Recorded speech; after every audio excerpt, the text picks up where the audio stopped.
Hey guys, welcome to my YouTube channel. ನಾನಿದ್ದೀನಿ ಇವತ್ತು ಬೆಂಗಳೂರಿಂದ ಆಲ್ಮೋಸ್ಟ್ ಒಂದು 60 ಕಿಲೋಮೀಟರ್ ಡಿಸ್ಟೆನ್ಸಲ್ಲಿ ಇರುವಂತಹ ಮಂದಾರಗಿರಿ ಹಿಲ್ಸಲ್ಲಿ. ಇದೊಂದು ಅದ್ಭುತವಾದಂಥ ಹಿಲ್ಸು. ಒಂದು ದೊಡ್ಡದಾದಂಥ ಬೆಟ್ಟದ ಮೇಲ್ಭಾಗದಲ್ಲಿ ಈ ಥರ ಕೃತಕವಾಗಿ ನಿರ್ಮಾಣ ಮಾಡಿರುವಂತಹ ಮರವನ್ನು ನೋಡ್ಬೋದು. ಮರ ಆಮೇಲೆ ಇದು ಮುಖ್ಯವಾಗಿ ಜೈನ ದೇವಾಲಯ. ಬನ್ನಿ ಇಲ್ಲಿ ಏನೇನು ಅದ್ಭುತಗಳಿದೆ ಅಂತ ನೋಡೋಣ. ಅದಕ್ಕೂ ಮೊದಲು ನೀವೇನಾದರೂ ನನ್ನ ಯೂಟ್ಯೂಬ್ ಚಾನಲ್ನ ಮೊದಲು ನೋಡ್ತಾ ಇದ್ದರೆ kindly go ahead and subscribe, watch, like and also hit on bell icon to get all the future notification. Mandaragiri ಹಿಲ್ಸ್ನ ಪ್ರಮುಖ ಆಕರ್ಷಣೀಯ ಸ್ಥಳವಾದಂತಹ ಆರ್ಟಿಫಿಷಿಯಲ್ ಟ್ರೀ.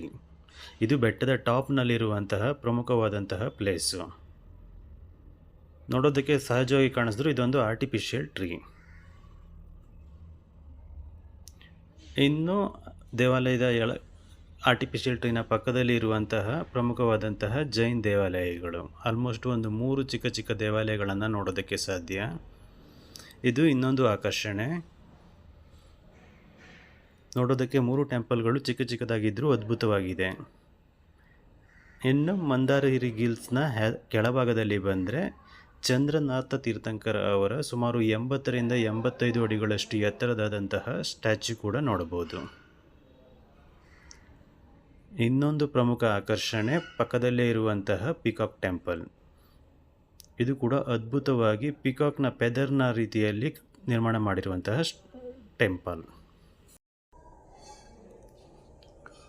ನೀವೇನಾದರೂ ಬೆಂಗಳೂರಿಂದ ಆಲ್ಮೋಸ್ಟ್ ಒಂದು 60 to 70 ಕಿಲೋಮೀಟರ್ ಡಿಸ್ಟೆನ್ಸಲ್ಲಿ ಒನ್ ಡೇ ಟ್ರಿಪ್ಗೆ ಪ್ಲ್ಯಾನ್ ಮಾಡ್ತಾ ಇದ್ದೀರಾ ಅಂತ ಅಂದರೆ ಮಂದಾರಗಿರಿ ಹಿಲ್ಸು ಒಂದು ಅದ್ಭುತವಾದಂತಹ ಟೂರಿಸ್ಟ್ ಪಾಯಿಂಟು. ಬೆಂಗಳೂರಿಂದ ನೋಡೋದಾದರೆ ಆಲ್ಮೋಸ್ಟ್ ಒಂದು 62 ಕಿಲೋಮೀಟರ್ ಡಿಸ್ಟೆನ್ಸಲ್ಲಿ ಲೊಕೇಟ್ ಆಗಿರುವಂತಹ ಒಂದು ಸುಂದರವಾದಂತಹ ಪ್ಲೇಸು. ಇನ್ನು ನೀವು ತುಮಕೂರಿಂದ ಬರ್ತೀರಾ ಅಂತಂದರೆ ತುಂಬ ನಿಯರು. ಇಲ್ಲಿಂದ ತುಮಕೂರು ಸಿದ್ಧಗಂಗಾ ಬೆಟ್ಟ ತುಂಬ ಹತ್ತಿರದಲ್ಲಿದೆ.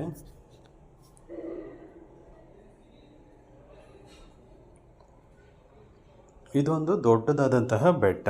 ಬೆಟ್ಟದ ಮೇಲ್ಭಾಗದಲ್ಲಿ ನಿರ್ಮಾಣ ಮಾಡಿರುವಂತಹ ಸುಂದರವಾದಂತಹ ಟೆಂಪಲ್ ಮತ್ತು ವ್ಯೂ ಪಾಯಿಂಟು.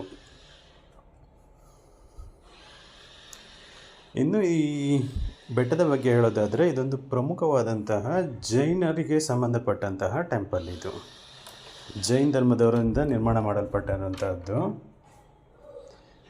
ಸಮುದ್ರ ಮಟ್ಟದಿಂದ ನೋಡೋದಾದರೆ ಸುಮಾರು 3200 ಫೀಟ್ಗಳಷ್ಟು ಎತ್ತರದಲ್ಲಿರುವಂತಹ ಒಂದು ದೊಡ್ಡದಾದಂತಹ ಕಲ್ಲಿನ ಬೆಟ್ಟ, ಏಕಶಿಲಾ ಬೆಟ್ಟ.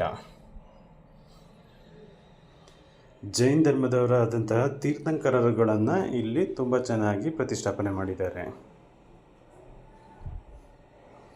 ಬೆಟ್ಟದ ಮೇಲ್ಭಾಗನ ರೀಚ್ ಮಾಡಬೇಕಂತಂದರೆ ನೀವು ಆಲ್ಮೋಸ್ಟ್ ಒಂದು 450ರಿಂದ 470 ಸ್ಟೆಪ್ಸ್ಗಳನ್ನು ಹತ್ಕೊಂಡು ಹೋಗಬೇಕಾಗತ್ತೆ.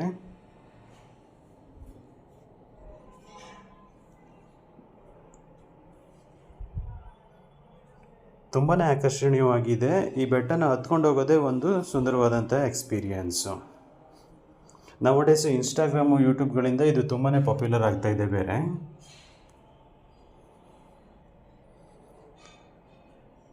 ಸುಮಾರು 450 ಮೆಟ್ಟಿಲುಗಳನ್ನು ಹತ್ಕೊಂಡು ನೀವು ಮೇಲ್ಭಾಗಕ್ಕೆ ರೀಚ್ ಆದರೆ ಮೇಲೆ ಅದ್ಭುತವಾದಂತಹ ಪ್ಲೇಸ್ಗಳನ್ನು ನೋಡೋದಕ್ಕೆ ಸಾಧ್ಯ. ಇನ್ನು ಇದಕ್ಕೆ ಚಿಕ್ಕದಾದಂತಹ ಒಂದು ಎಂಟ್ರೆನ್ಸ್ ಫೀಸ್ ಕೂಡ ಇದೆ. ಪರ್ ಪರ್ಸನ್ ಒಂದು 10 ರೂಪೀಸ್ನ ಚಾರ್ಜ್ ಮಾಡ್ತಾರೆ. 10 ರೂಪೀಸ್ನ ಪೇ ಮಾಡಿಬಿಟ್ಟು ನೀವು ಒಳಗಡೆ ಎಂಟ್ರ್ ಆಗಬೇಕಾಗತ್ತೆ. ಇವಾಗ ನಾವು ಆಲ್ಮೋಸ್ಟು ಬೆಟ್ಟದ ಟಾಪನ್ನು ರೀಚ್ ಆಗಿದ್ದೀವಿ. ಇದನ್ನು ಜೈನ್ ಬಸದಿ ಅಂತ ಕೂಡ ಕರೀತಾರೆ. ಸೊ ಎಂಟ್ರೆನ್ಸ್ ಫೀಸ್ನ ಕೊಟ್ಟು ಮೇಲ್ಭಾಗಕ್ಕೆ ರೀಚ್ ಆಗ್ತಾ ಇದ್ದಾಗೆ ಹೀಗೆ ನಿಮಗೆ ಫಸ್ಟ್ ಎಂಟ್ರೆನ್ಸಲ್ಲಿ ಒಂದು ದೊಡ್ಡದಾದಂತಹ ಮರ ಕಾಣಿಸುತ್ತೆ. ದೂರದಿಂದ ನೋಡಿದ್ರೆ ನಿಮ್ಗದೇನೋ ಒಂದು ನಿಜವಾದ ಮರನೇ ಇದೆ, ಆಲದ ಮರ ಅನ್ನೋ ಒಂದು ಕಲ್ಪನೆ ಬರುತ್ತೆ. ಬಟ್ ಇನ್ ರಿಯಾಲಿಟಿ ಅದು ಆಲದ ಮರನೋ ಅಥವಾ ಅಶ್ವತ್ಥ ಮರನೋ ಅಲ್ಲ, ಅದೊಂದು ಆರ್ಟಿಫಿಷಿಯಲ್ ಆಗಿ ಕ್ರಿಯೇಟ್ ಮಾಡಿರುವಂತಹ ಅದ್ಭುತವಾದಂತಹ ಮರ.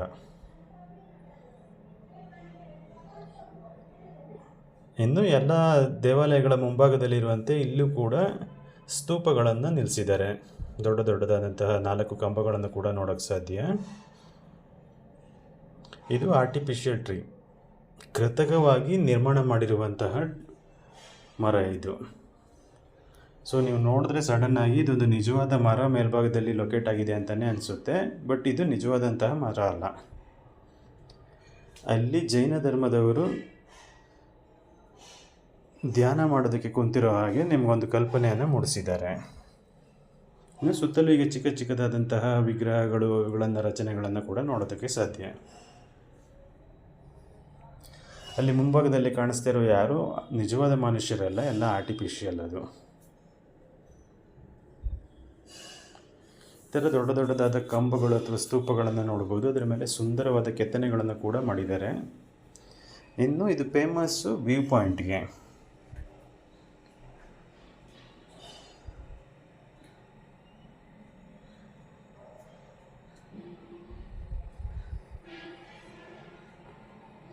ಸುಂದರವಾದ ಮಾರ್ಬಲ್ ಕಲ್ಲುಗಳಲ್ಲಿ ಕಟ್ಟಿದ್ದಾರೆ.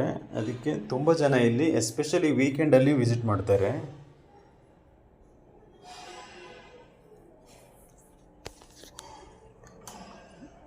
ನೋಡೋದಕ್ಕೆ ಒಂದು ಅದ್ಭುತವಾದಂತಹ ಪ್ಲೇಸ್ ಇದು. ಒಂದು ಕಡೆ ಹೀಗೆ ಆರ್ಟಿಫಿಷಿಯಲ್ ಆದ ಟ್ರೀ ಇದ್ದರೆ, ಇನ್ನು ಪಕ್ಕದಲ್ಲಿ ಜೈನ ದೇವಾಲಯಗಳನ್ನು ನೋಡ್ಬೋದು.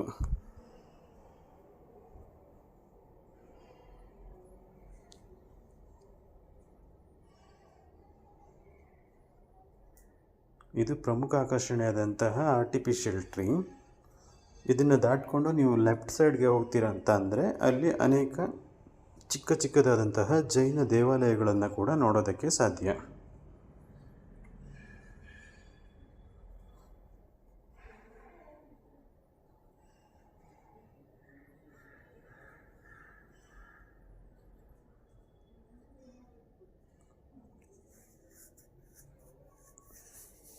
ಇದು ಜೈನ ಗುರುಗಳು ಬೋಧನೆ ಮಾಡೋದನ್ನು ಜನರು ಕುಂತು ವೀಕ್ಷಣೆ ಮಾಡ್ತಿರುವಂಥ ಒಂದು ಕಲ್ಪನೆಯಲ್ಲಿ ನಿರ್ಮಾಣ ಮಾಡಿರುವಂತಹ ಆರ್ಟಿಫಿಷಿಯಲ್ ಆದಂಥ ವಿಚಾರಗಳು.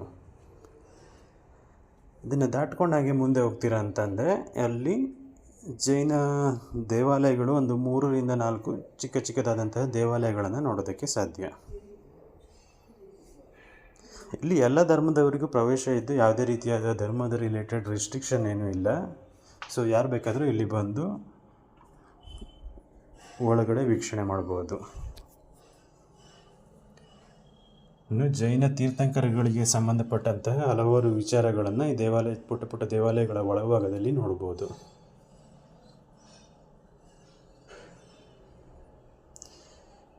ಜೈನ ಧರ್ಮದಲ್ಲಿ ತೀರ್ಥಂಕರರು ಅಂತ ಕರೀತಾರೆ. ಸೊ ಆ ಧರ್ಮದಲ್ಲಿ ಬಂದು ಹೋದಂತಹ ಪ್ರಮುಖ ಎಲ್ಲ ತೀರ್ಥಂಕರಗಳ ವಿಚಾರವನ್ನು ಇಲ್ಲಿ ನೋಡೋದಕ್ಕೆ ಸಾಧ್ಯ. ದೇವಾಲಯಗಳ ಎಂಟ್ರೆನ್ಸ್ಗಳಲ್ಲಿ ಅದನ್ನು ಕ್ಲಿಯರಾಗಿ ಬರೆದಿರ್ತಾರೆ, ಯಾವ ಜೈನ ತೀರ್ಥಂಕರರು ಅನ್ನೋದ್ರ ಬಗ್ಗೆ ಡೀಟೇಲನ್ನು ಕೊಟ್ಟಿರ್ತಾರೆ.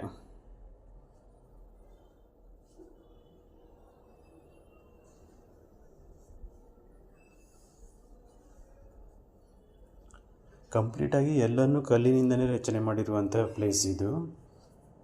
ಸೊ ಮಳೆ ಗಾಳಿ ಬಂದರೂ ಏನೇ ಆದ್ರೂ ಯಾವುದೇ ರೀತಿಯ ಹಾನಿಯಾಗಬಾರ್ದನ್ನೋ ಒಂದು ಕಾನ್ಸೆಪ್ಟ್ ಇಟ್ಕೊಂಡು ಕಟ್ಟಿರುವಂಥ ಸುಂದರವಾದಂತಹ ದೇವಾಲಯ ಇದು. ಪ್ರಮುಖ ತೀರ್ಥಂಕರಾದ ಮಹಾವೀರರ ಮೂರ್ತಿಯನ್ನು ನೋಡೋದಕ್ಕೆ ಸಾಧ್ಯ.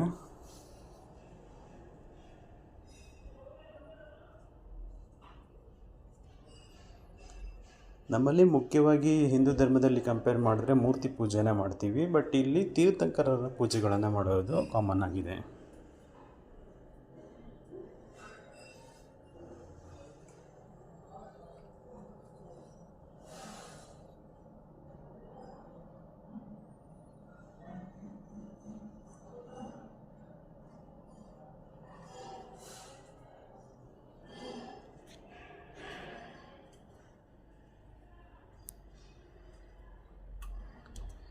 ಸೊ ನೀವು ಬೆಂಗಳೂರಿಂದ ಒನ್ ಡೇ ಟ್ರಿಪ್ಪಿಗೆ ಬರ್ತೀರಂತ ಅಂದರೆ ಇದೊಂದು ಅದ್ಭುತವಾದಂತಹ ಪ್ಲೇಸು. ಇನ್ನು ಶಿವಗಂಗಾ ಹಿಲ್ಸು ಇಲ್ಲಿಂದ ಆಲ್ಮೋಸ್ಟ್ ಒಂದು 17 ಕಿಲೋಮೀಟ್ರ್ ದೂರ ಅಷ್ಟೇ. ಸೊ ಶಿವಗಂಗೆ ಹಿಲ್ಸಿಗೆ ಬರ್ತೀರಾ ಅಂತಂದರೆ ನೆಕ್ಸ್ಟು ಅಲ್ಲಿಂದ ನೀವು ಬಂದುಬಿಟ್ಟು ಈ ಹಿಲ್ಸ್ನ ಕೂಡ ನೋಡ್ಬೋದು.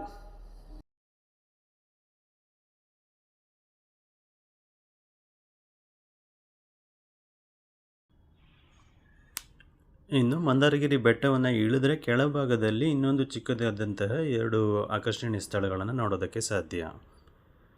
ಒಂದು ಅದ್ಭುತವಾದಂತಹ ಚಂದ್ರನಾಥ ತೀರ್ಥಂಕರ ಅವರ ಸ್ಟ್ಯಾಚ್ಯೂ,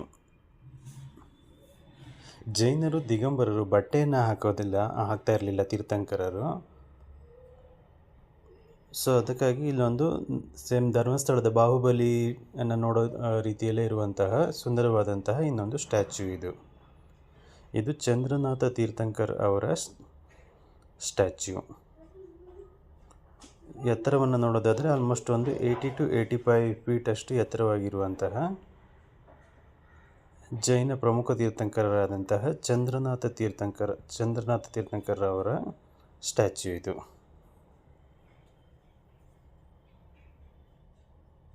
ಸೊ ಮೆಜಾರಿಟಿ ಇಲ್ಲಿ ಬರುವವರು ಎಲ್ಲರೂ ಈ ಸ್ಟ್ಯಾಚ್ಯೂ ಮುಂದೆ ನಿಂತು ಸುಂದರವಾಗಿ ಫೋಟೋನ ತಗೊತಾರೆ.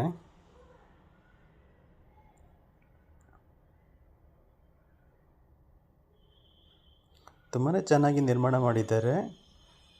ಇನ್ನು ಪಕ್ಕದಲ್ಲಿ ಕೂಡ ಒಂದು ಸುಂದರವಾದಂತಹ ಟೆಂಪಲನ್ನು ನೀವು ನೋಡೋದಕ್ಕೆ ಸಾಧ್ಯ. ಇದನ್ನು ಪಿಕಾಕ್ ಟೆಂಪಲ್ ಅಂತ ಕರಿತೀವಿ.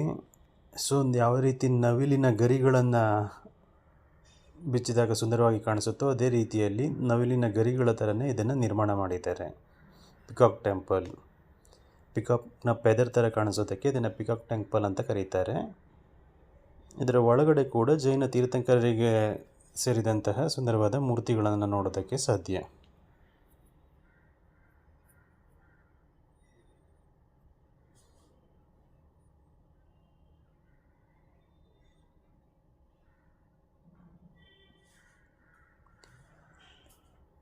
ಇನ್ನು ಮಂದಾರಗಿರಿ ಹಿಲ್ಸಿಂದ ಒಂದು 1 ಕಿಲೋಮೀಟರ್ ಡಿಸ್ಟೆನ್ಸಲ್ಲಿ ಆಲ್ಮೋಸ್ಟ್ ಪಕ್ಕದಲ್ಲೇ ಇರುವಂತಹ ಇನ್ನೊಂದು ಅದ್ಭುತವಾದಂತಹ ಪ್ಲೇಸು ಸುಂದರವಾದಂತಹ ಲೇಕು, ಮೈದಾಲ್ ಲೇಕು. ಈ ವಿಡಿಯೋ ನಿಮಗೆ ಇಷ್ಟ ಆಗಿದೆ ಅಂತ ಅಂದ್ಕೊತೀನಿ. ಇಷ್ಟ ಆದರೆ kindly share, subscribe and send to your friends.